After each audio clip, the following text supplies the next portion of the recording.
depuis le gouvernement et le baki makambo ya loyer, baki tisa loyer. Et comme on a 3 mois, et l'ongwa, na 6 à 12 mois. Et ça kaka place les allées là. Et ça manque de volonté. Et ça lit peuple à zone pour la peuple. Depuis, ba koma ko doter, ba soda, ba policier, teni. Et pas ba individu, il y a ba konzi. Un certain capitaine a joué, petit naya quartier à PCA teni. Pour comme un policier. Est-ce que nous sommes la police? Ils ont ça les bien. Pour éviter. Nous faisons que vous interpellez ça. Il y a un adage qui dit si vous ne voulez pas parler de la politique s'en chargera de vous. Donc, il faut que l'unité politique s'en charger la piso. Tokoloba. Oh, il faut que vous ne vous malade. Na lemba, il y a un soin en disant, capitaine, ok, soga Fwandi, aza posa, azwambongo, atindi bat, nanzela, ok, nebo kangelanga 20 motos. Bae bakangele 20 motos wana, batwana bakoyi victime. Ya biloko wana. Na moto moko bokopesa 50 000. Est-ce que makambo bozo sala na sommet kuna bayebi yango vos comportements? Est-ce que au sommet bayebi yango? Eza passe lelo ndenge na kometa ki bino na yambeli bino invité moko aza spécial oto komeka ko kota na ye na mozindo ya lisolo pe koyeba ko solo na oyo lobi liloba ya Nzambe na bosolo nde tokoyeba biso na ye ntango tokosala na kati ya bosolola aza invité moko bozali kozela mingi po apesa biso éclaircissement na point ya spiritualité toyeba spiritualité eza nini eza kaka oyo togendaka na église dimanche oyo bapaster bakoma kosimba bana bato ya basi na nzoto. Donc, ça nous dépasse. Ça nous dépasse. Ça nous dépasse. Oh, on a une akomi comme on a et comme il faut la biso. Na éviter ceux qui à mon souba qui a coupé pour balancer biso moi vidéo oh il y a pasteur l'église. Voilà. Vidéo ya ngwana ne boto mona yango. Bota la pasteur na église. Moi si abat. Apprécier ciment. Je ne sais pas s'il a injecté quel parfum sur Guinée. Est-ce que on est là qui bon Zambé, topé eza qui bon moto. On ne sait pas. Éviter. Binonde bokoyeba. Pourquoi les lots na église ba pasteur ba komika kamabina? Église bande banda ki tisuka mabina kaka na mabina. Mateya ya malamu ezaka lisusu te. Mateya na église ekoma kaka okopambwama bandimi opambola bango na futur bino bapambola bino na présent directement bambongo na poche na bino eza pas cité mawa soki tomeki kolobela yango antichrist bino antichrist bozala kaka boye botemela mosala Nzambe po esalema te. Est-ce que bozosala yango na norme oyo esengeli po esalemela? Est-ce que vous travaillez comme il faut ou bien vous faites la honte de la parole de Dieu? Eza so ni pe mawa yango moni bana Nzambe bakomi azofanda nzungu moko te po akomi lelo awa lobi kuna eza pasi ezosala biso misusu oyo soni ezosala soni. Église ekomi business na bino pona likolo ya église bokomi kotiela na bapoison na église otali mususu no en tout cas église na ezokende liboso il faut na bomaye na question na makanisi yake soki obeni bandimi na ye bakoya baye kokota na église oyo yo. On ne sait pas, je ne sais pas comment vous réfléchissez. En tout cas, na owana na point wana éviter. Et quand on essaie de parler de ça, c'est comme que nous, on est contre vous. Pour que nous pasteur pour mentionner dans vos églises, mabina na mabina. Mabina na mabina. Bamisusu bango yo bazolo bababi place moko Yesu ayebisi biso te tolinga ye na Bible ezali te na Nouveau Testament to pe na Ancien Testament place nini oyo moni Nzambe asengi balinga ye te eza pasi te mawa yo otangi Bible réellement kozala un grand serviteur lokola Joël Francis Tatu makambo alobaki en tout cas naza dessus koyoka ye koloba eloko ya kiono na Bible place moko te ekomami ke Yesu a recommandé tolinga ye mais eza pasi te mawa je ne suis pas là mpona kopesa ye réponse po naza na Bible na maboko te mpona yebisa bino ke botanga na Matthieu botanga na Jean non je ne suis pas là-bas ndenge nauti koyebisa bino nayambi invité na biso spécial oyo tokomeka kosomekanya makanisi na ye eloba nango kulutu na nga Larsen Benda po toyeba nini amemeli biso ye nde akose présente mbote ndeko na biso mbote monsieur le journaliste papa na ngai toyambi yo awa na plateau na biso lokola nani okoki kose présente bayimboka bayoka merci beaucoup mena lobaka balobaka na lingala matoni na français balobaka merci asepeli ndenge koinvite ngai et puis na milobela que je dois répondre à cette invitation parce que bato ebele babandaki kozela bamonanga encore naloba kombo na ngai eza prophète Arnold Sarif Maïza oyo bato ebele bayebi na Facebook so obeti prophète Arnold Sarif Maïza bayebi enseignant mingi ya ba science métaphysique na bref enseignant ya spiritualité vous n'êtes pas allé trop loin bon bayimboka bozolanda biso partout botya bakiti bolanda biso makambo ya makati ezawa prophète yebisa biso prophète Arnold mpona nini yo ose base kaka na spiritualité po lelo mateya na bino mingi ekoma na mabonza na koyemba mais pourquoi yo oke mingi kokota na mozindo kaka ya spiritualité bon d'accord papa Capel asepeli mingi na question na yo réponse oyo nakoki répondre eza na olinga mpe nazala bilingue pour ne pas aller loin na se bazaka kaka na spiritualité te donc et puis ministère na nga na baptisé yango na mystique kaka te mais j'aime la spiritualité et je sais pourquoi na fonctionner comme étant un spiritualiste et puis maintenant la sikoyo wana na olinga na exposer ba secret puis m'expliquer bato pourquoi que la spiritualiste et puis comment faut la ka spiritualiste et biso to se focalisera na mabonza te to se bazaka pe na bakoyemba te parce que personnellement moi na yebi te nde bayembaka soki na bandi koyemba na opesa ona kanda parce que notre ba organe bene maintenant ce que les chrétiens oublient est celle-ci la spiritualité eza kindokité spiritualité eza eloko na temps oyo tozali bachrétien bazodiaboliza ngo bachrétien bazomalfete spiritualité bazobenga wana bakombo to bakobenga en terme kaka ya mabe alors que notre Seigneur Jésus-Christ le grand maître Christ le grand maître Jésus qui était le Christ était un grand maître magicien ye moko Yesu oyo bachrétien basambela oyo tosimbelaka Bible azalaki un grand initié azalaki un grand magicien azalaki un grand maître azalaki un grand spiritualiste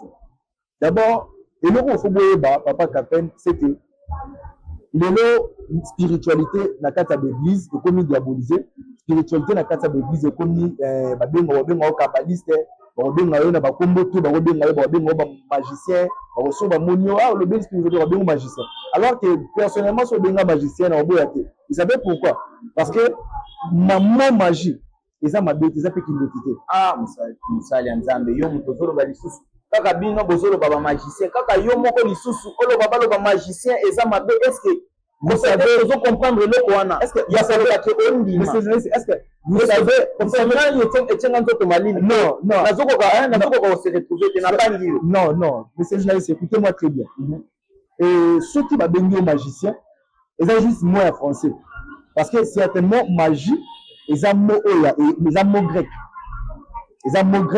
outi na kati ya ba araméenne qui veut dire magos veut simplement dire sage ceux qui va bénir magicien aux amoutons ça va pratique magique c'est que aux amoutons ça va pratique sage un mage dans la Bible présenté nous le roi mage n'est-ce pas habite sur le roi mage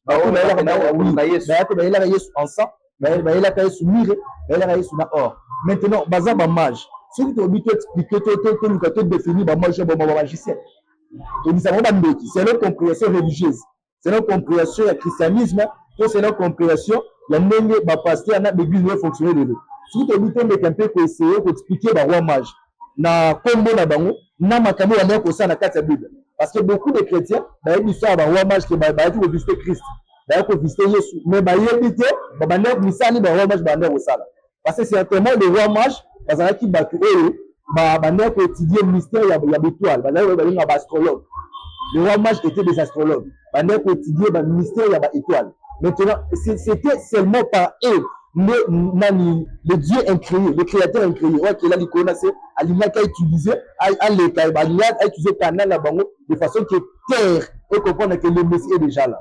Maintenant, pourquoi ceux qui sont chrétiens? À l'époque, il y avait des gens qui priaient. À l'époque, il y avait des gens qui craignaient l'Éternel. À l'époque, il y avait des gens qui gardaient la parole de Dieu, qui savaient que c'est seulement l'Éternel qui guérit. Pourquoi Bible apparaît qui pas croyamment autant qu'un Éternel? Alors qu'elle est capable de roi mage. Ceux qui ont notre vanité, nous avons expliqué le roi mage, intelligemment, sagement, que nous savons que magicien. Mais au grand jamais, la Bible est là aussi, elle a place montée de Genèse et Apocalypse, à béni le roi mage, magicien. Maintenant, nous sommes devant que tu m'as la vie au moto, tu es bien le magicien, par intelligence. Pour vous prouver que, les parenthèses la fungoli, la gagné dans la fungoli par rapport à la parenthèse de fungoli, on est banga, il y a la personne mali dans le en disant que et la magie n'est pas mauvaise. Et vous devez savoir que la spiritualité vraiment aide. La spiritualité nous aide beaucoup parce que être spiritualiste, d'abord être un chrétien, n'est pas seulement avoir la Bible à main. Être un chrétien n'est pas seulement un frère ou une sœur qui dit chaque jour que moi, c'est seulement Jésus qui suffit. Moi, dans ma vie, Jésus seul suffit, seulement Jésus, non. D'abord, vous devez savoir ceci. Vous êtes chrétien, ils étaient aussi à chaque jour version à Bible écrite, version à livre où ils ont corrompu, où ils ont cliqué. Mais vous êtes la vraie chrétien, c'est d'abord maîtriser Jésus qui est le Christ dans toutes ces 4 dimensions. Est-ce que vous m'entendez, monsieur le journaliste? Donc, être un bon chrétien, être un vrai chrétien, c'est comprendre Jésus, c'est maîtriser le Christ dans toutes ces 4 dimensions. Si on maîtrise Jésus dans la dimension de l'union, vous devez comprendre que vous allez sous simple chrétienté aux gens sous kaka moi na kaka ya Yesu te mais comme ko luka o banda ko naviguer te demeurer na ba état christique. Est-ce que spiritualité il faut être na manière wana vraiment spiritualité vraiment o biso to yebi spiritualité o biso to yebi est-ce qu'il faut être na manière o bino bezo memela yango? Maintenant prendre les problèmes est celle-ci monsieur le journaliste. Mais ça, ma pasteur va sauter à battre. Il va au sabat. Ah, je vous jure, ma pasteur va sauter à battre. Il va au sabat. Ceux qui vont jouer dans ses clés, oh, ma billet va passer dans la billet. Oui, mais ma pasteur parce que ils sont des voleurs. Parce que ils sont des voleurs. Ça va passage de bic. Non, ils sont des voleurs. Leur mission est à baba dans le monde. Leur mission est à baba dans le monde. Mais bazar que on a pas battu à battre vraie version à Bible. Mon Bible est aussi mbara, ils ont code, oh yo na photo décodé. Parce que Bible est un mystique makasi. Ceux qui ont une intelligence spirituelle, ceux qui ont connu le grand témoin de la vie chrétienne, au tigre le comprendre la Bible. Ceux qui ont refusé, ceux qui ont boya, et loko babeni spiritualité, aux diabolisants, aux malfaitants, je vous jure, monsieur les journalistes, jusqu'à là au communauté chrétienne. Ah, parce que ces pasteurs-là sont des voleurs. Et leur mission, ils ont rabayabayi dans le monde. Mais tout à l'heure, que la mission pour réveiller l'esprit à bateau. Et pour réveiller l'esprit à Moutouté, nous c'est que Jésus t'aime. Parce qu'il y a un pays qui a eu ce libéral. Et puis il y a un pays qui a eu un pasteur qui a eu ce libéral. Mais maintenant, tu as un pays qui a eu ce libéral. Ah, tu vas paraître bassé, mais on a reçu dans chambre de l'hôtel, nous habitons. Oh, yo salita nous joue à habiter. Mais nous avons yo souana na yebi. Ce qui veut dire qu'un païen qui a eu ce libéral. Parce qu'avant que le pays le baranzam de Matelanga et pas Yibiza m'a protégé avec qui m'a fait l'accident. Yo ozon di marqué du fait que Moïbi a assemblé po nzambe abatela ye yo en tant que serviteur de Dieu ndimi eloko wana ke nzambe abatela ye pe ndenge ake koyiba. Non na valoriser na pesi valeur ya miyibi te et puis na accepter bayiba te po nzambe abatelaka bango mais na expliquer par rapport eloko ya question yo poser ngai nalingi juste na faire comprendre yo ke non yo ndenge oza wana oyebi ke nzambe alingaka yo par rapport ya mabe osalaka me nzambe aprotegeaka yo moyebi mpe ayebi ke nzambe alingaka ye par rapport ya mabe asalaka me yesu wana aprotegeaka ye parce que avant basalaka bapriere na ye oza comprendre même moto aza nganga asi azaka biteko aza babinga te marabout grand marabout ayebi ke nzambe alingaka ye parce que ye mo ayebi ke comment est possible ya moto ayebi ke je suis dans le faux, je suis dans le fétichisme. Donc fétichisme n'est de tout le monde avant de là mais naokufa te c'est que Dieu même. Peu importe là où tu es, peu importe ce que tu es, Dieu t'aime. Je sais que na quoi tu n'es pas, le mieux à faire est que nous avons faire comprendre nous ne sommes pas là pour venir à la sauver. Nous ne sommes pas là pour la lumière à solo. Parce que vraie lumière les alliés. Mais on va passer à beauté en côté. Parce que va diaboliser déjà. Vraie lumière les alliés. Vraie lumière les alliés. Et comme il y a comme sous non parce que na oh bino beauté ibiso bandimi lokola besoin ton fils à toi a dit pas marabout ozo contrôler limela yesu lokola mokonzi pe mobiki otubeli masumu na yo amen esili wana tofandi tokomi kozela lola siko lumière mususu oyo zoloba musala nzambe oyo zo de la papa journaliste oui mais ça journaliste clair direct clairement tout ce qu'on parle to zolo de la que il y a la lumière mais le pasteur ba la lumière wana te parce que babima déjà trop na kati ya doctrine et puis babima trop le rôle ba pesa trop sens sur la religion. Est-ce que vous m'entendez très bien? Oui. Maintenant ba pesa trop sens sur la religion. Maintenant lumière on va comprendre na retard et comme il va trop tard et ceux qui va le battre yango par rapport à l'image on va nous faire ça et ça va trop tard et puis bako zwa bango na ba sens bazola bato ya mabe. Maintenant il y a beaucoup de hommes de Dieu qui font des pratiques basées belé basé belé on va faire la pratique qui prie qui maîtrise très bien les sacerdoces mais sacerdoce à maîtriser à exposition de la télévision mystique on a vendu place où il y a télé là place où il y a force les sources là à expliquer la télévision pourquoi parce que n'a pas ça trop sens sur la religion n'a pas ça trop sens sur mettre la baptiste là Jésus devant dans les églises ou dans nos assemblées. Vous comprenez? Alors que si on a ma vraie lumière, vraie version à lumière, au moins on va diaboliser, on va traiter na ba communauté so ba pesa ngai. Ya au moins le ko ba passer ba zo banga. Mais ba passer ba zo bosana. Qui a vraie lumière ba zo bombe la batu. Ya mo de tcha ba kina ba erreur. Comment c'est possible? Je vais poser une question. Comment c'est possible? Na ba tuto ba zo landa biso. Comment c'est possible? Nous on a un pasteur. Toi tu es un prophète de Dieu, tu es un pasteur. Tu es représentant légal d'une église. Oblige à l'église à nous-mêmes. Maintenant, ton fils à toi, à qui pas marabout, pose un porte-monnaie magique. Et bien, c'est la bon. Est-ce que vous trouvez ça normal? Mais bon, il y a papa et ça, il y a moi, il y a papa et ça, moi, mais le problème des amis, le papa, le coup aussi à la ranzambe. Est-ce que vous avez dit que même la carte, c'est comme Yesu, possibilité ça aux hommes? Ah. Non,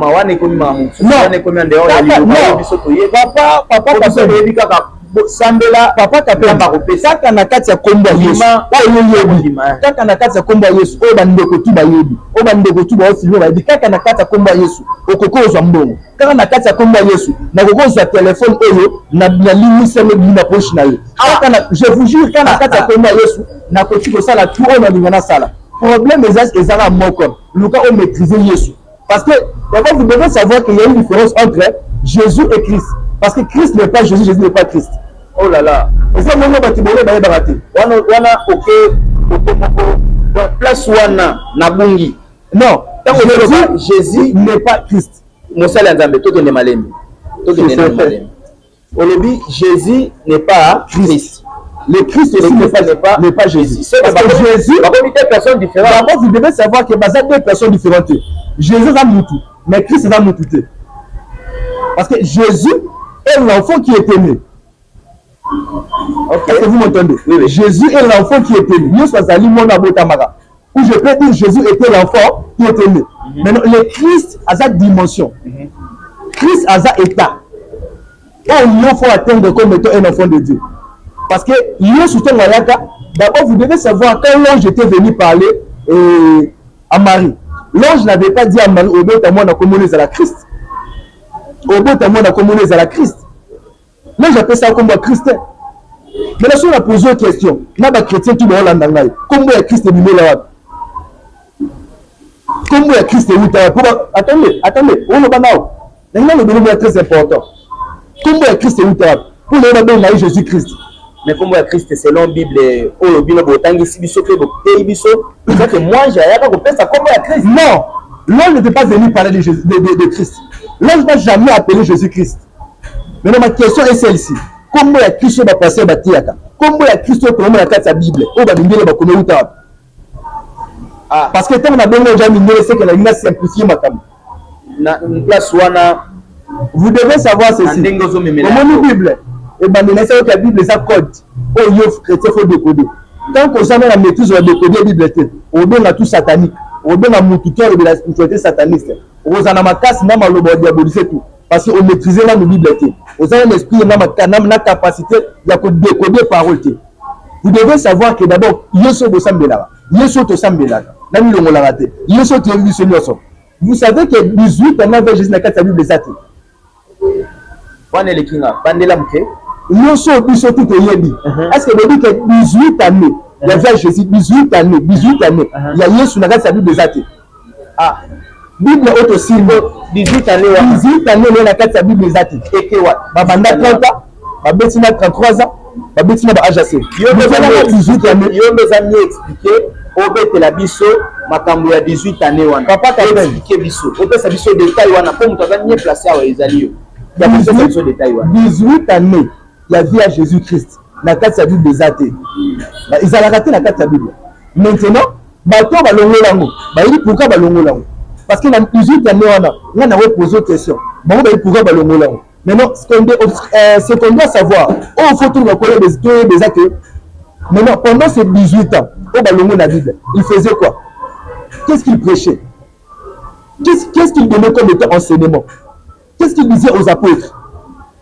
Quels sont les genres de miracles qu'il faisait? Hein? D'abord, Yesu ressemble à Razamem. Yesu a fait 3 ans à ministère. D'abord, Yesu ressemble à Razamem. Yesu a Zanzambe.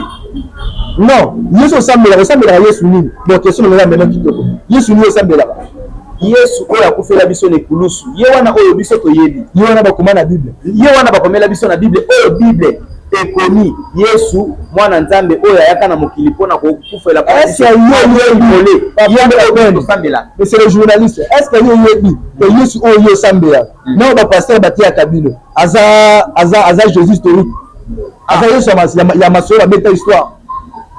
Comment Yesu comment est-ce que dit qu'on a plusieurs Jésus? On dit que tout ça na ba Yesu. Ba Yesu ya molimo. Non, ba Yesu molimo te. Non, le bon ba Jésus. Est-ce que dit que ba Jésus ba za Yesu ya molimo na ndenge ya. Na question na ngazali. Yesu ni yo filaka. Que Yesu ni oyo croyera na ye. Nandimela Yesu Kristo oyo parce que Yesu ba comment na Bible. Yesu ba na Bible. Aza Yesu la histoire. Comment ça fait-il Bible éclairée biso lobi? Yesu ba na Bible. Aza Jésus mon historique. Expliquez biso na. Comment vous devez savoir que toi na Jésus historique. Jésus ba beta ba historien ba beta ba histoire na. Vous comprenez? Il y a un ndo ba tia ba personne na sa Bible. Et puis toi na deuxième Jésus a bengata Jésus galactique. Il y a un extraterrestre. Jésus galactique. C'est ça. Jésus galactique. Il y a un extraterrestre. Vous comprenez? Et puis, tu as la troisième degré, troisième Jésus. On te bénit Jésus christifié. On te bénit Jésus, la christification. On va battre les coulisses. Sikona inaba onyo soyo tangiwana pona yo Christ nini ya solo oyo ko cha Christ te cha Jésus nini ya solo ba dimension to be telso ya Yesu ya Christ te so wo cha Christ wo sa miso be ngolo mboko ndo mo cha la mutu to mana parenthèse oyo nazomona ozo kende na biso bien te il faut landa biso bien mutu na mususu ezali awa o ezali ko kolekela ngai na point oyo sobeta ya ba ange koloba ba ange wana est-ce que ozondimela na ministère pe na histoire oyo bato bateyaka ya ba ange wana parce que à ce que moi je connaisse solution eza kaka Yesu ye moko ye moto asalaka gloire na partageaka na moto te mais comment ça fait-il bino bokomemela biso lisusu système moko ke il y a les anges elingi koloba nini eloko wana papa Capel eloko fo boyeba eza ke quand tu dis que na oyo yebi Jésus kaka ye moko nzambe et puis gloire na partageaka na motu te eza oyo bapasteur bateya bino et puis eza oyo ye yebi nalingi na faire comprendre eloko moko ngai nalingi na faire comprendre eloko moko ngai nalingi na faire comprendre eloko moko nalingi na faire comprendre eloko moko je crois au mystère des anges. Enlevons d'abord le ministère. Je crois au mystère des anges, oui. Les anges existent, bel et bien.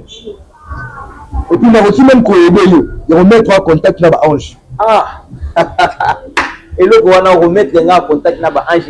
Ils même qu'on mettre en contact avec l'ange. Au moment sataniste, au monde ba marabout, au monde ba to benga grand temple marabout, ngai boy nganga boy. Anaka pasteur de esprit moko ya koko boy, ni esprit boy ya koko boy. Amelise shimbo baje basala wana a tu as contact na so disant na ndenge pe bisope de la haute magie christique, dans la haute spiritualité sacrée. Wana ka pasteur mettre en contact na ba ange. Là maintenant, c'est dans l'angéologie, le mystère des anges.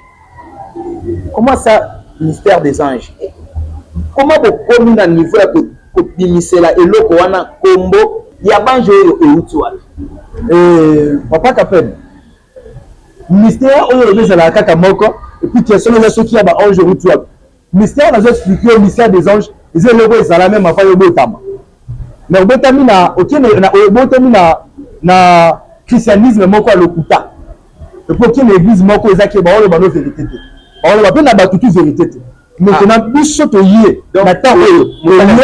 Papa Capel, biso to na temps oyo, il faut que lumière. Et puis expliquer ba tout vrai christianisme qui est Jésus, qui est Christ. Et puis on va servir Jésus quand on continuer. Donc na point wana olingi kolobaki ba pasteur na biso ba bombi pe ba ko sa bango moko. Donc biso ba bombi ba ko sa bino. Parce que beaucoup de vos pasteurs, beaucoup de hommes de Dieu qui critiquent la spiritualité, qui malfaitent, qui maltraitent encore, ou qui diabolisent la spiritualité. Et même, ils ont des pratiques comme ça là. Et même pratiques. Ce sont des grands, je vous dis, ce sont des grands pratiquants. Il y a mystique. Mais bon, qui a monté la spiritualité. Vous savez pourquoi? Parce que on a la spiritualité. Parce que on a l'image.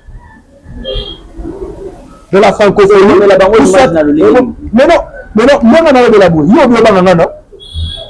Nazobanga ote parce que ozobanga parce que ote tenga mwana nzambe te. Non, ozobanga na Yesu te. Non, on se présente parce que je parle parce que je parle parce que c'est présenté le quoi mwana. Tout ça parce que je parle de la réalité. Place oyo bazote ya liloba ya nzambe ngape naza na kati bongo.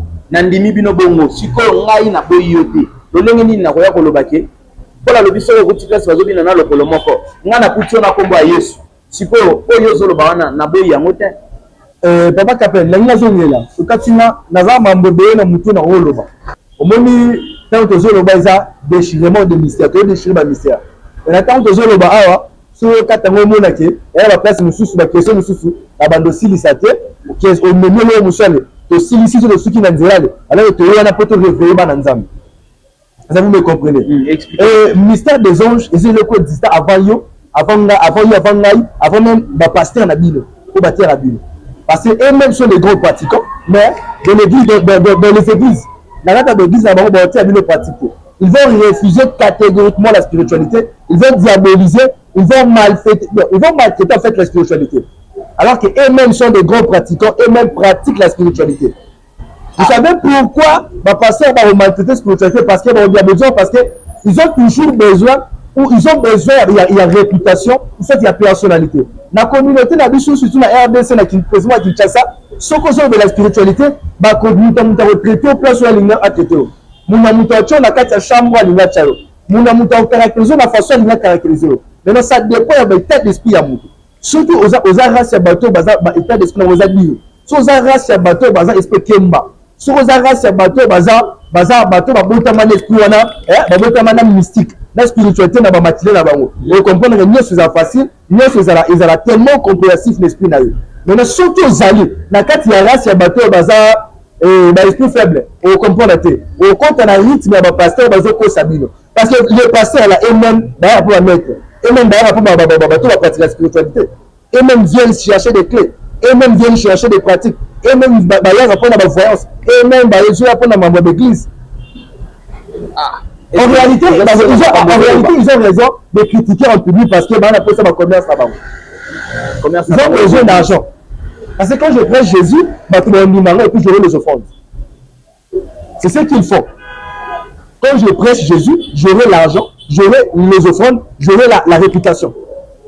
Mais quand je dis la vérité, quand je parle de la vérité, non, il n'y a pas tout. Non, je vous dis, non, il n'y a pas tout parce que je dis la vérité. Parce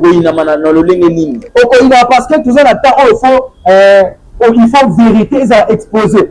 On attend au papa Capin, il faut t'expliquer la vérité. Pour que tu vas comprendre la vraie version. Le christianisme solo. Parce que le christianisme, les chrétiens, pour passer à vrai christianisme. Parce que vrai christianisme, faut ça là. Vrai, parce que tu es un chrétien, n'est-ce pas? On a qu'à christianisme, parce que le christianisme est depuis le chrétien. Vrai ou faux? Maintenant, vrai christianisme, il faut la meilleure là qui nous donne. Vrai christianisme, il faut la meilleure moko na ba fodu. Vrai christianisme, il faut la meilleure na ba ndako nganga. Le christianisme, c'est la oui, je vous dis que le christianisme est solo. Vrai Christ, c'est bangisayo, faut banga. Lorsque vous avez télé à Christ, vous ne pouvez pas passer à Adam avec Christ, faut bangisayo. Le lengeni bangisa et bangisa. Vous devez savoir ceci. Il y a différence entre Christ et Mokili. Comment ça fait-il Mokili zo bangisa, Christ pas bangisa? Il faut abangisayo parce que Christ aza au bout de chrétien de l'habité. Au moment où mission tout ça là samedi, n'a ko expliquer batou nan les amis à Christ. Et puis comment on doit atteindre l'état christique parce que Christ là aussi de la dimension. Aza mututé. On peut appeler cette différence avec que Jésus Christ ils ont battu basangisa. Jésus asala ki d'effort, asala ki ba sacrifice, asala ki ba rituel, asala ki ba travaux après atteindre dimension de l'état christique.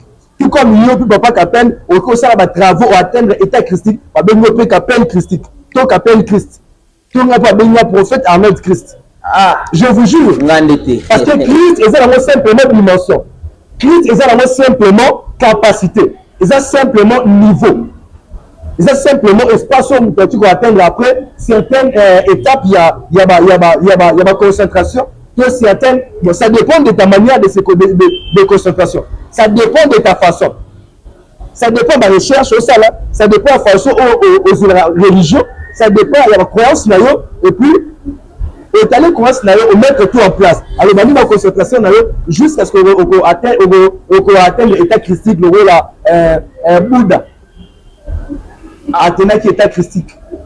Pourquoi on va atteindre un niveau où il y a Bouddha tant que nous sommes chrétiens? Maintenant, est-ce que vous expliquez la différence entre Bouddha et le christianisme? Parce que quand tu dis déjà ça, automatiquement, je peux sa chance que nous avons de la Bouddha parce que nous sommes chrétiens. D'abord, moi, je suis chrétien, oui, d'abord la raté. Mais je suis un chrétien pas comme les autres. Nous sommes chrétiens, moi, mais le royauté. Le coup, la raté. Nous sommes chrétiens, le royauté parce que, on a croire en nous. Donc, la connaissance, on a par rapport à vrai christianisme, par rapport à christianisme original. Dimension on maîtrise par rapport à la haute spiritualité sacrée ou par rapport à la haute magie christique. Maintenant, quand je vais parler de ça, quand je vais vous expliquer comment fonctionne la magie christique, comment fonctionne la haute spiritualité sacrée ou comment fonctionne la magie divine, c'est pourquoi j'ai dit que Nazareth chrétien n'est pas comme vous. Je crois en Jésus-Christ, oui, comme étant mon Seigneur. Je connais très bien Jésus. Et je garde ma Bible. On m'a expliqué un point clair pour retenir Némi par rapport à ministère des anges. Ouais. Par rapport il y a un ministère des anges, vous devez savoir que les anges existent, oui.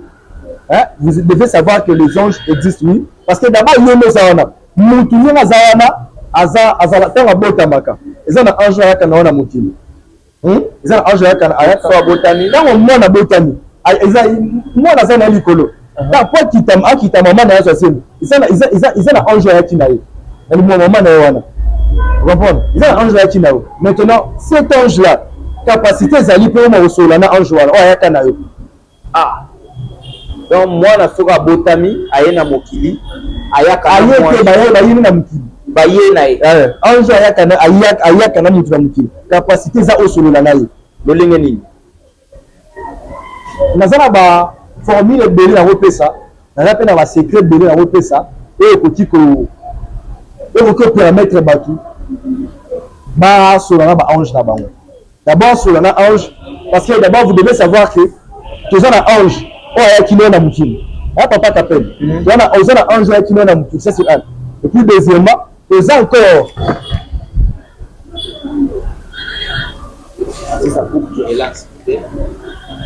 voilà point des anges toza na ange oza na ange moto aza na ange ayaki leo na mokili ça c'est un moto aza encore deuxièmement na ange oyo ye moko aoki kozwa par rapport ya barecherche na par rapport ya batravaux nzambe akeli bange likolo yo na mokili okomi kobenga ange wana ange to azala likolo te baange bavanda na likolo te baange ya nzambe bazo bavanda na mai baange ya nzambe baange ya nzambe bazo appartenir na royaume céleste bazo bavanda na mai mais baza ya lola baza ya nzambe akia likolo na espace bango eza na kati ya mai sikoyo baange de shit wana baange de chute bango bakenda wana baange de chute d'abord vous devez savoir que s'il faut parler des anges déchus toloba ebele makasi mais je vais essayer yofungola mukie concernant les anges déchus d'abord les anges déchus vous devez savoir que baza baange oyo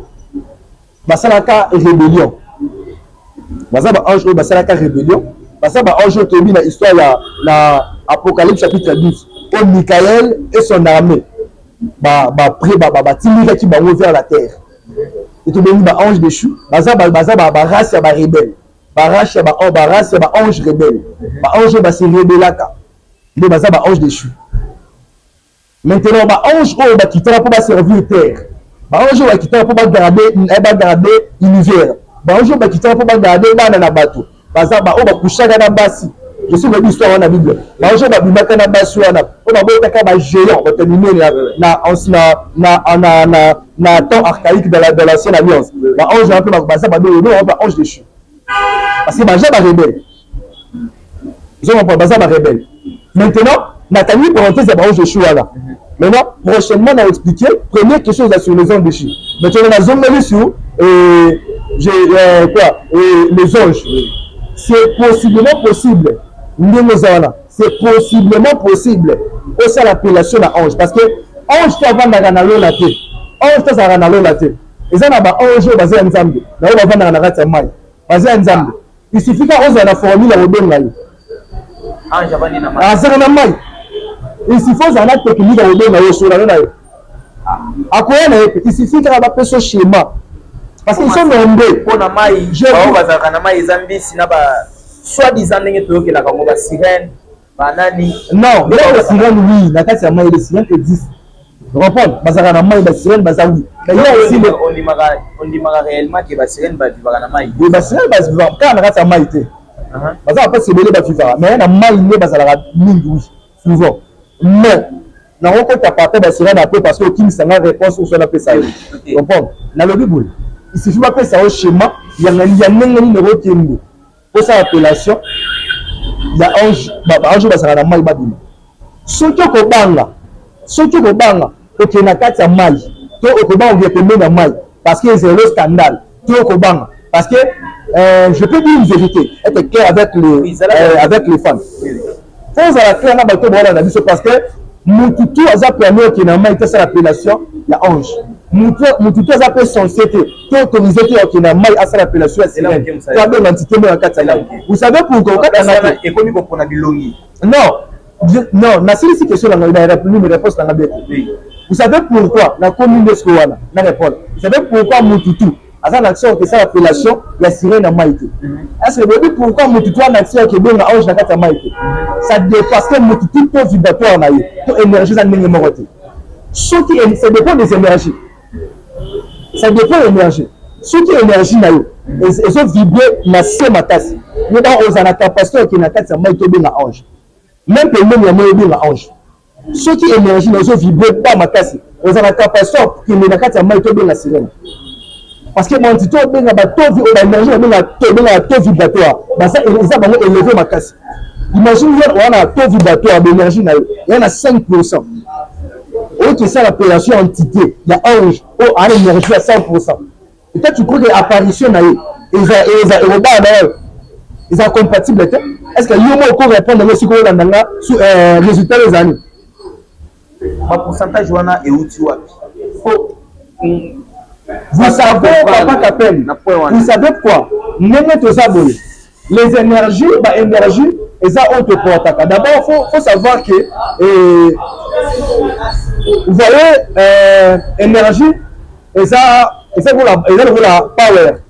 So vous en a power ce qui power na yo eza na énergie te eza na charge to benga simplement na lingala ya bakutu ba kinois soit ba congolais quoi eza na charge te et bah que moi j'ai un téléphone même simple téléphone il y a touche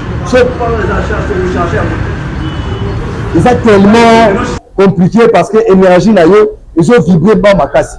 Tu dois avoir les énergies tellement élevées.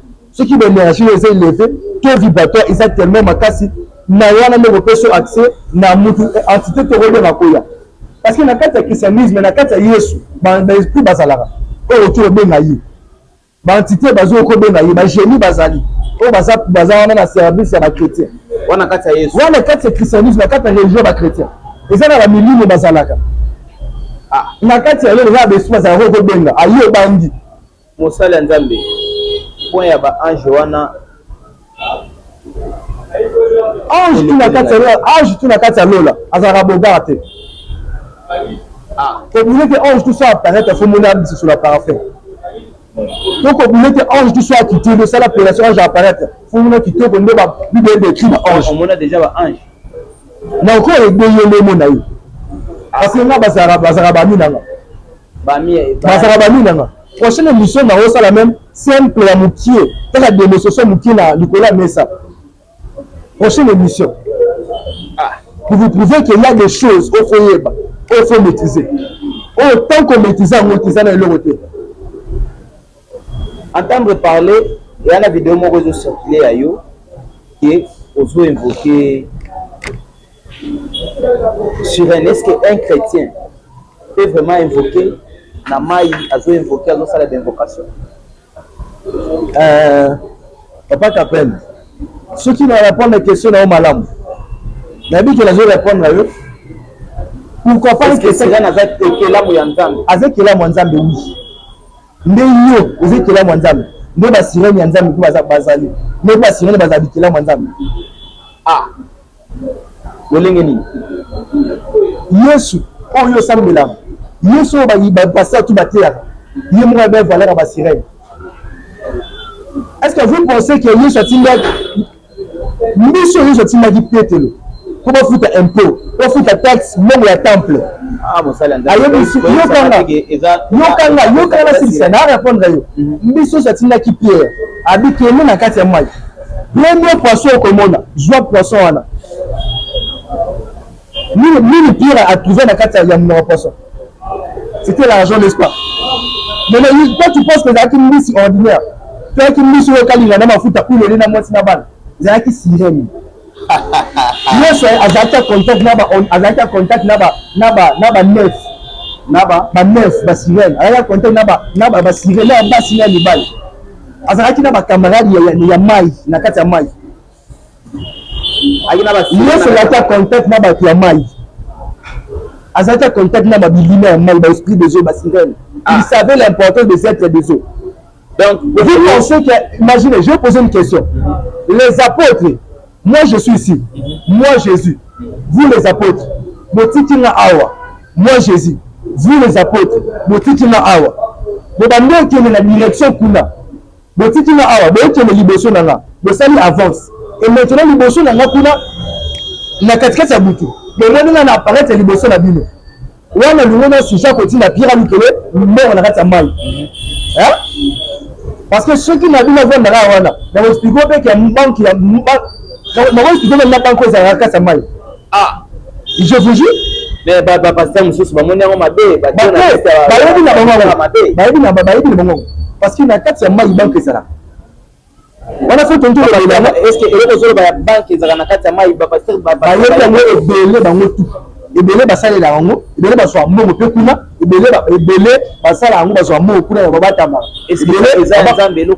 eza ya nzambe eza banke oyo nazolobela banke oyo nalobeli na kati ya mai eza ya nzambe te na explike na kati ya mai banke ezali eza na kombo ya Tartaris et se trouve na 4e dimension to 4e degré na se ya mai parce que na kati ya mai eza mokili mokolo banke wana nani banque eza mokili eza monde naexplike na 4e degré 4e dimension eza na banque moko oyo babengi na kombo ya degré oyo babenga yango monde Tartaris monde Tartaris eza na 4e dimension na se ya mai maintenant banque wana ebengo na kombo ya maison blanche banque wana ebengaka maison blanche ya États-Unis eza banque wana na mpe maison blanche ezingi bazwa kombo wana yabi pourquoi bazwa kombo ya se ya mai mokili oyo eza dirigé par bamystique yana bavertu ya baexplike nayoka yango mpe namona yango te mais bato omona yango wana bayebi mpasi bazwa yango bayebi basusi nango maintenant na kati ya mai wana ena développé sur banque wana mpe na kosala développement makasi na prochaine émission maintenant banque wana ezalaka na 4e degré oyo eza na monde Tartaris parce que monde wana comme na Tartaris esetrouvera ne na kati ya 4e degré na se ya mai maintenant kombo ya banque nde kombo ya maison blanche maintenant banque wana eza dirigé par deux démons badirige yango makasi soki olobi banke eza na kati na mai yo ozalaki na mai olobi sirene aza créature ya nzambe ekomi olobi eza na deux démons bazodirige banke est-ce que rapport wana ozomona ngo ndenge nini baza kolanda biso tunanga na expliqué o na faire comprendre oyo keno na bato baolanda biso fo bacomprendre la vérité lelo banque wana na kati ya mai omoni na kati ya mokili na biso na Kinshasa bamiyibi baza bato bayibaka mpe te baza bato baza bandoki baza bato bapaster baza nde na kati ya mai bato nzambe baza bato ya monde te bato baza sataniste mpe baza seke soki nalingi nayoka malamu yo ntango ozalaki na mai kuna ezalaki mpo okendaki na compte ya bato ya malamu na koki opesa yo na kati ya mai okoki kosala recherche otala monde ya malamu oketa mpe ya mabe na kati ya mai okoki kosala mpe recherche okendaka na kati ya mai omoni ya mabe na ya malamu wana okeseretrouve na oza bana kati ya mai okindi na kati ya mokili ya mai eza la capacité ya okende na mai est-ce que vous le savez maintenant na kati ya mamna oloba onama mama minene mais ozanga bakeso opose na sur mamna oloba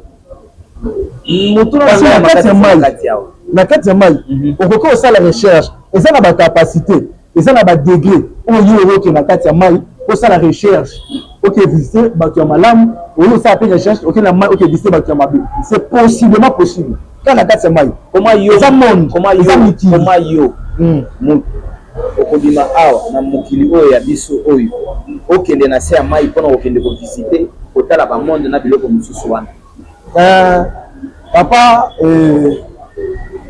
Capene, vous devez savoir que na kati ya mai eza mabe te d'abord l'eau na kati ya scientifiquement badéfinissent yango comme étant la vie c'est tout simplifié yango l'eau c'est la vie tout simplifié yango aller dans l'eau n'est pas un péché aller dans l'eau n'est pas aussi un problème mais bana nzambe non pourquoi bana nzambe ninga bazobanga po nazoya nga moko na soki nazaki ke naza chrétien te ninga na banga ona bi non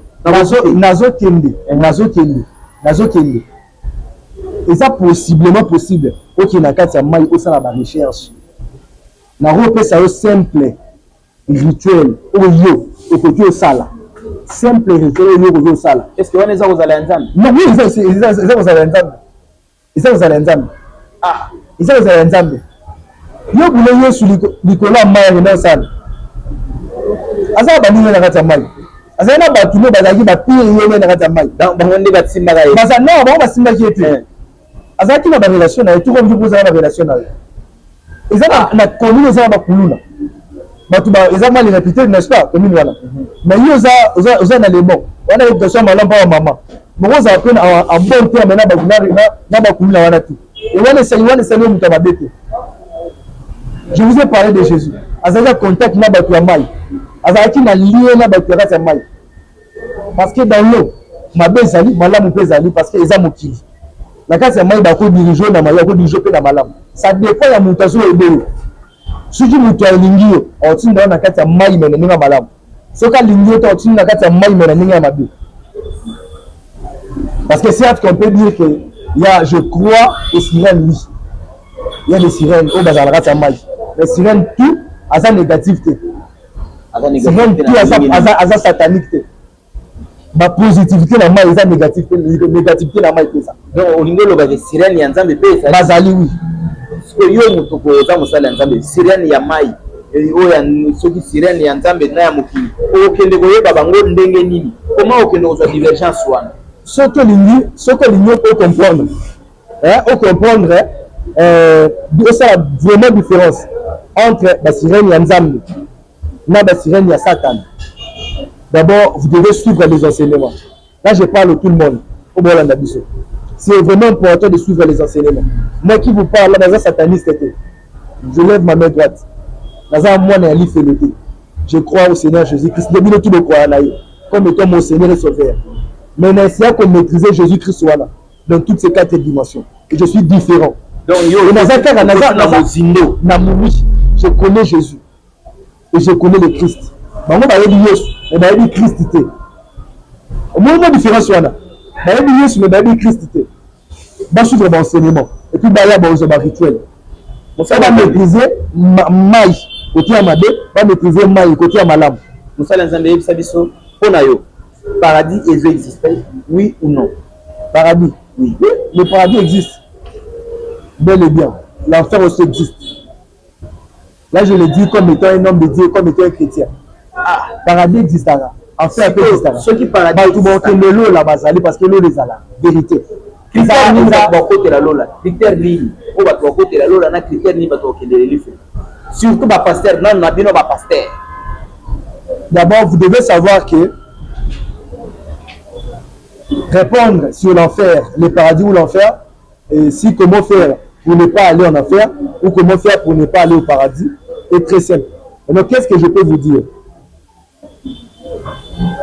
Pour ne pas aller en enfer ou pour aller au paradis. D'abord, pour aller au paradis, c'est premièrement de croire au Seigneur Jésus-Christ, comme la Bible le déclare. C'est premièrement de croire au Seigneur Jésus-Christ. C'est donner ta vie, c'est prendre ta vie là, de donner ça au Seigneur Jésus-Christ. Et tu seras sauvé.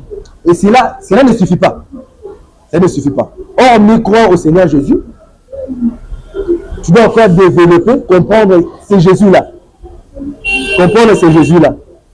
Et puis faire certains développements pour bien maîtriser maintenant la religion, maîtriser le christianisme. Il faut en faire les apprendre à banane. En faire les arts. D'abord, vous devez savoir que nous, nombreux de nos pasteurs, on a bien passer en Abissoua, parce qu'on appelle la Micha congolais, simplement qui là. Nombreux de nos pasteurs qui prêchent la parole. Oh, m'empêcher la même spiritualité de leur église. Et bien, vous savez pourquoi? Vous savez pourquoi? Non, je vous jure, vous savez pourquoi on en faire? Et bien, on en faire parce que, vous savez, nous, on nous traite de satanistes. On nous traite de diaboliques. On nous traite de on a vu sur la combe de tout. Simplement, tu servir Satan. Parce qu'on déchire les mystères. Parce qu'on explique la spiritualité. Tout ça, il faut faire comprendre que le mystique existera. Soit le monde n'a pas. Je comprends. Maintenant, les pasteurs là, ils sont diaboliques, ils sont sataniques. Bon, est-ce que ça, c'est ce qui est là? Parce que quand tu dis que, quand tu diabolises tout, quand tu malfaites tout, hein, mais lorsque yéni les gens bisaï, ni les autres aïe. Ok, parce que simplement, parce qu'il y a des gens il y a des gens, ils sont race à bateau qui est la vérité. Ils ont race à bateau qui est pour exposer la vérité. Parce que moi j'étais chrétien comme toi. Moi j'aimais la doctrine.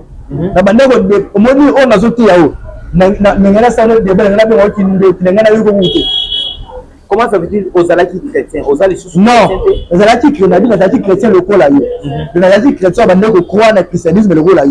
Mais dans le monde chrétien on croit le roi là comment les chrétiens ils croient la dimension mususu. Dimension mususu wana eza ya nzambe to pe dimension wana eza hormis kozala ya nzambe o biso dimension wana eza toujours ya nzambe. Parce que nzambe eza mystique.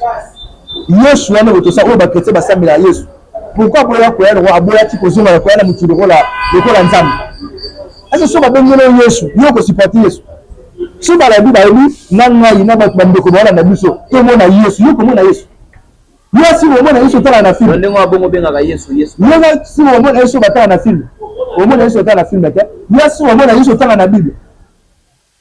Toujours croire sur béni Yesu o yala ndenge yo kanisa. To mandenge za bongo benga Yesu pe Yesu. Capacité za obenga Yesu aya. Mais capacité à obenga anjaya, capacité à obenga ba demba, capacité à obenga pe Yesu aya. Tomato le kana na omoni pe na sango. Wana to ba za mutu na monde astral. Na émission mususu, yebisa biso relation ni neza entre yo na maître Avanta. Relation ni ngoza entre yo na yo. Eza chaud, eza froid, eza neni relation. On pose la question moko, ce qui relation les entre na maître Avanta. Obengi comme obengi ngo mabe. Na bengi ngo mabe le bengi ngo mabe. La lingaki opposé ngo bien. Alors que c'est un peu au travail respect. On retourne dans la relation les entre eux. Na vénérable comme maître Avanta. Ah, est-ce que vous sous l'angaï? Non, qu'est-ce que c'est? Oui, mais expliquons façon fait bien l'amour. Thomas, et c'est sanga ezaki parce qu'il a dit que maître Avanta asa mutu molili. Asa mutu oya sa yela nzambe te. Mais tant que vous exigez na pesa ye respect na benga ebongo elingi maître Avanta asa mutu molili pana yo na passer na yo. Ah, donc eza église na yo na yo ne bobi mutu molili. Yes, so mais quand bino ba chrétien belé ba kinda pas de apprendre. Olingelo ba chrétien ba kenda pas maître Avanta. Non pas ça chrétien pour ça. Asa chrétien. Maître Avanta asa christianisme. Bon, avec le christianisme. Oui, c'est un chrétien. D'abord, vous devez savoir que n'a encore j'en apprends n'a été. Vieux par aux apprends n'a été. Parce que on a vieux. C'est en bon terme. En bon terme, ma casse. On a vieux. D'abord, nazana respect ma casse. Vous savez pourquoi? Parce que n'a qu'au maître témoin. C'est un ami. C'est aussi un prophète. C'est aussi une personne qui maîtrise bien la spiritualité. Baza batunangai la spiritualité. Ya baza batunangai to sambela ka biso. Na to sala mamunde mona ba simple chrétien te, na ba simple croyant. Il s'appelle Voulouz, na salué de loin. Parce que bien Voulouz qui est mis prophète qui est mis Voulouz. C'est comme to sola naï concernant maître Avanta. Que le barelo bon.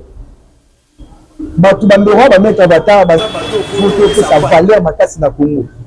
Baza bato photo respecter makasi. Vous savez pourquoi? Parce que bato ba se battre pour que spiritualité et allait imposer na Kinshasa. Na RDC surtout na Kinshasa. La spiritualité est à Maraté. Spiritualité banda ko bangama. Spiritualité zalaka bandoki. Zalaka ba sataniste. Baza bato ba s'imposer pour les c'est que Avanta asa chrétien. Asa chrétien oui. À croire en Jésus-Christ. À croire en Jésus-Christ. À croire en la dimension de l'eau. Donc c'est la force naïe. Tout comme on appelle à croire en Jésus, on a manière révélée la force. Oui, je vous écoute. Est-ce que vous avez un père spirituel? Ou bien au Bimino Kaka Yomoko, ou bien ils ont maître Avanta, ou bien ils ont nani? Au Béninaï, on peut ninaï du Bossonal. Les bandes de Thomas. Thomas, le moins apôtre. Ou bien un prophète, n'est-ce pas? Oui. Nazar chrétien, n'est-ce pas? Oui. Donc, Nazana papa Molimo, oui. Je suis un père spirituel. Mais non, mwana nini akozala sans papa, mwana nini akozala sans papa. Mais le nom de Marabato, c'est voir mon âge. Et puis, na maman dans le bar. Et correspondra à l'âge nanga. Et puis, les gars, maï là-bas. Parce que j'ai simplement 30 ans. Non, à ce moment, le village nanga. Nazara na 30 ans à Pamba.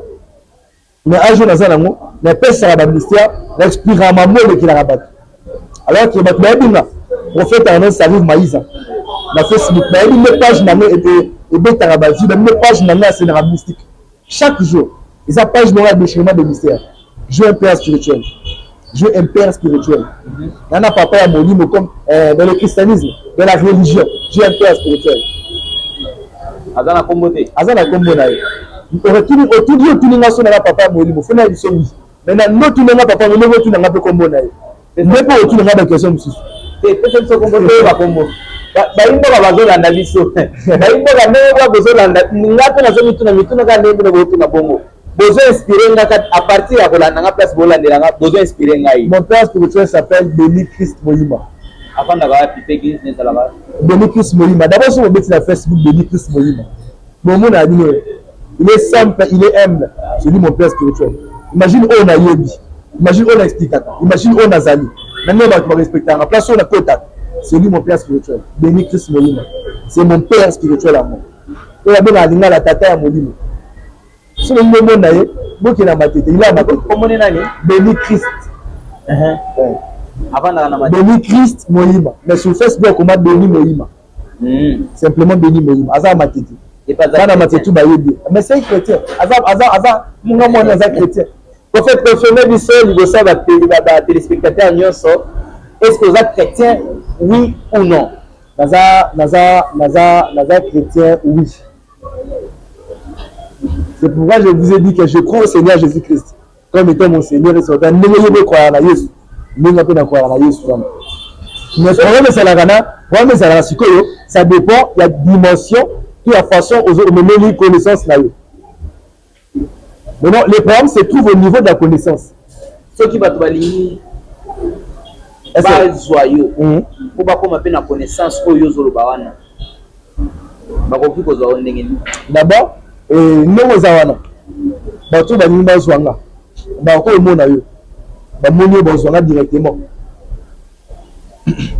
naza téléphone yango bota na téléphone te bato bayo aza téléphone te yango mona ba ke le journaliste bato bakoki ko ba posala nga bakoki bakoleka pa na rapport moninga oh mise là tango moto linga okuta na biso to moto okuta na être clair nga faut na besoin na yo parce que moi j'aime être clair. J'aime la transparence parce que on mis la religion, on mis le christianisme na kati ya komba Yesu na ba pouvoir au komba Christ et Pantaka dans la haute magie christique, dans la magie divine, dans la haute spiritualité sacrée. On a ba misale de la sala oza ke mutu oya ke traité de ces nayo ola ke panganga ola ke koma rabu ola ke luranani aya kana za chrétien to be kana kasa christianisme o découvrir du lelo o bitera kasa christianisme nengo za bona ba pasteur bakoki koya kolukao ba pasteur ba oki ya oui ba pasteur ba koki ya oui ba pasteur ba koya parce que musa to sala oh toma entre fungola oui entre biso vas-y vous écoute Matiti moko ezate non Matiti papa t'appelle Matiti ezate. Je vais vous dire une vérité. Je vais essayer de vous révéler un secret. Je vous ai parlé de la connaissance. Émission la monsieur. J'ai le problème.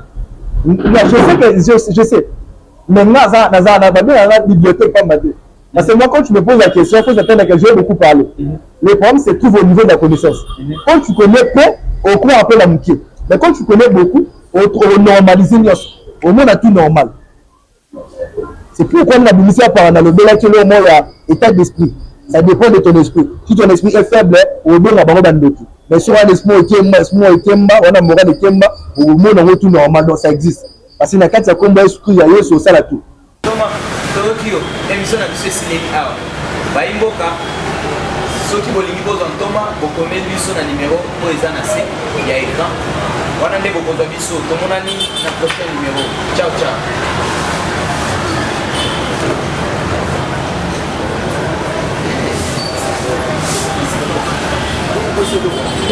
1 heure. Maman.